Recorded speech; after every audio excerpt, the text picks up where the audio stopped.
روایت ہے کہ حضرت داؤد علیہ السلام کی قوم کے 70,000 آدمی عقبہ کے پاس سمندر کے کنارے ایلا نامی گاؤں میں رہتے تھے، اور یہ لوگ بڑی فراخی اور خوشحالی کی زندگی بسر کرتے تھے۔ اللہ تعالیٰ نے ان لوگوں کا امتحان اس طرح لیا کہ سینچر یعنی ہفتے کے دن مچھلی کا شکار ان لوگوں پر حرام فرما دیا اور ہفتے کے باقی دنوں میں شکار حلال فرما دیا، مگر اس طرح ان لوگوں کو آزمائش میں مبتلا فرما دیا کہ ہفتے کے دن بے شمار مچھلیاں آتی تھیں اور دوسرے دنوں میں نہیں آتی تھیں۔ تو شیطان نے ان لوگوں کو یہ حیلہ بتایا کہ سمندر سے کچھ نالیاں نکال کر خشکی میں چند حوض بنا لو، اور جب ہفتے کے دن ان نالیوں کے ذریعے مچھلیاں حوض میں آ جائیں تو نالیوں کا منہ بند کر دو اور اس دن شکار نہ کرو، بلکہ دوسرے دن آسانی سے مچھلیوں کو پکڑ لو۔ ان لوگوں کو یہ شیطانی حیلہ بازی پسند آ گئی، اور ان لوگوں نے یہ نہیں سوچا کہ جب مچھلیاں نالیوں میں اور حوض میں قید ہو گئیں تو یہی ان کا شکار ہو گیا، تو ہفتے ہی کے دن شکار کرنا پایا گیا جو ان کے لیے حرام تھا۔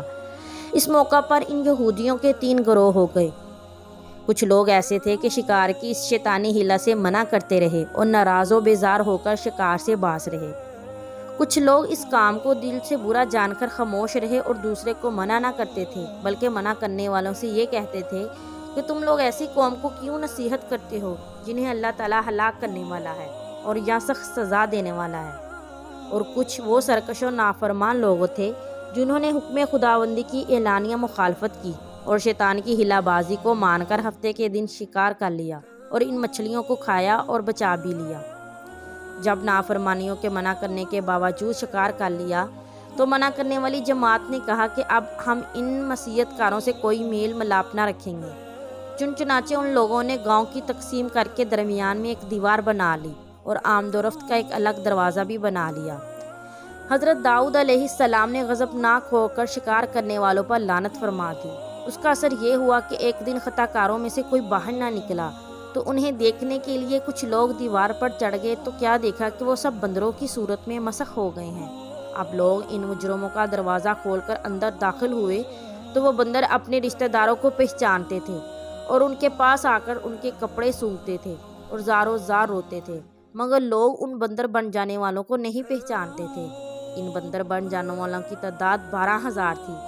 یہ سب 3 دن تک زندہ رہے، اس درمیان کچھ بھی کھا پی نہ سکے، بلکہ یوں ہی بھوکے پیاسے سب کے سب ہلاک ہو گئے۔ شکار سے منع کرنے والا گروہ ہلاکت سے سلامت رہا، اور صحیح قول یہ ہے کہ دل سے برا جان کر خاموش رہنے والوں کو بھی اللہ تعالیٰ نے ہلاکت سے بچا لیا۔ اس واقعے کا اجمالی بیان تو سورۃ بقرہ کی اس آیت میں ہے، وَلَقَدْ عَلِمْتُمُ الَّذِينَ اعْتَدَوْا مِنْكُمْ فِي السَّبْتِ فَقُلْنَا لَهُمْ كُونُوا قِرَدَةً خَاسِئِينَ، اور بے شک تم ان لوگوں کو جانتے ہو جو تم میں سے ہفتے کے بارے میں حد سے بڑھ گئے،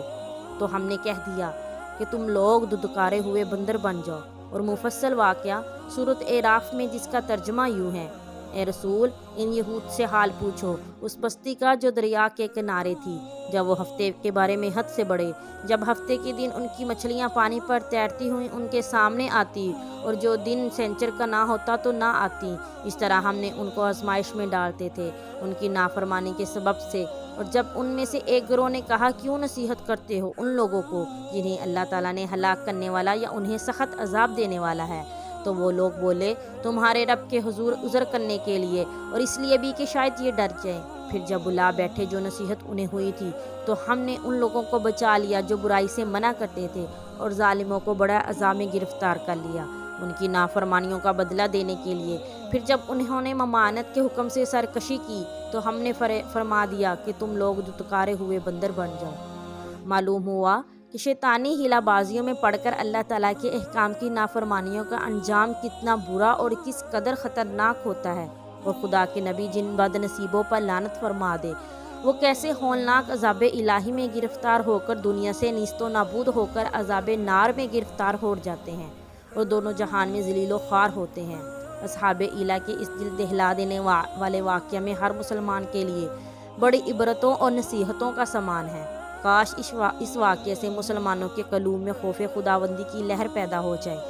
اور وہ اللہ اور رسول کی نافرمانیوں کی پگڈنڈیوں میں بھٹکنے سے منہ موڑ کر صراط مستقیم کی شاہراہ پر چل پڑے اور دونوں جہان کی سربلندیوں سے سرفراز ہو کر اعزاز و اکرام کی سلطنت کے تاجدار بن جائے۔